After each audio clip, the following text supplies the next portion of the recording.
একেই বৃষ্টি বৃষ্টি, আর রবিবার রবিবার একটু সানডে মানেই স্পেশাল কিছু রান্না হবে। তো অনেক দিন ধরেই বাজারে যাইনি, আমাদের মাছ বাজার যেটাকে সবজি বাজার হাটতলা বলি আমরা। তো ভাবলাম বসে না থেকে একটু যাওয়া যাক, গিয়ে দেখি বিভিন্ন ধরনের মাছ নিয়ে আসি, কারণ বাড়িতে তো ধরো এক দু ধরনেরই মাছ আসে, দাদা নিয়ে আসে, তার কাছ থেকে সবসময়ই নেওয়া হয়। তো দেখো টুকটুক করে মাছ বাজারে চলে গিয়েছে, আর ওখানে গিয়ে মনে হচ্ছে রবিবার বলে সবাই বাজারে গিয়েছে। এই চিংড়ি মাছগুলো দেখো 90 টাকা 250 বলছিল, তার জন্য আমি নিইনি, যে ভেতরে যাওয়া যাক, ভেতরে গিয়ে একবার দেখি। তো ভেতরে গিয়ে ঘুরে ঘুরে দেখতে দেখতে দেখো এই ইলিশ মাছটা পছন্দ হয়েছে।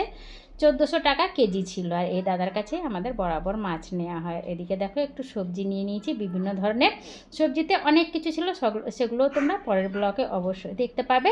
আর সত্যি সবজিরও এত দাম, বর্ষায় পচে যাচ্ছে বলে নাকি জানি না। তো এই ছিল আমার ছোটোখাটো একটা মিনি ব্লগ, ভালো লাগলে লাইক করো। আজ এখান পর্যন্ত, আবার দেখা হচ্ছে পরের ভিডিওতে, অপেক্ষা করে থেকো, টাটা।